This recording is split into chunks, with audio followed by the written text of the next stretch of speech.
Si ndio? Hamukuangalia dini yangu, hamukuangalia kabila yangu, muliangalia kiongozi mwenye atauza, mwenye ameleta sera yake ya kusaidia hapa Nyaribari. Nimesikia mzee mmoja ambaye alifutwa kazi juzi, anaitwa mzee Machogo. Huyu mzee ambaye ninamheshimu sana, lakini saa hizi vile nimetoka kwa matanga, anasema ati Janda arudi kwao Saudi Arabia. Nani alimwambia mimi nimezaliwa Saudi Arabia? Mimi si nimezaliwa Nyaribari? Na nyinyi si mimi ndio mumenipa kiti?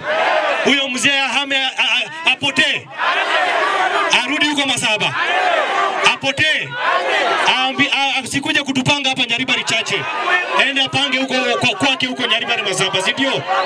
Hapa Nyaribari Chache hatupangwi ngwi, si ndio? Huyo mzee ninamheshimu umri yake.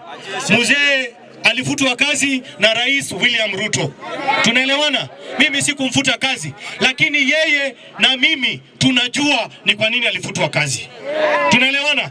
Kama alipatikana kwa store ya mahindi ya watoto wa shule, mahali watoto walikuwa wanapewa chakula mahindi na nini, kama ilipatikana kwa mdomo yake, shauri yake. Kwa hivyo yeye anajua ni kwa nini alifutwa kazi. Tumeelewana? Sasa yule ambaye amepewa kazi anaitwa Migosi Ogamba, si ndio?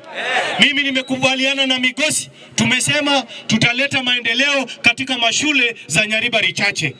Tumekubaliana? Na mnapokea salamu ya Migosi Ogamba?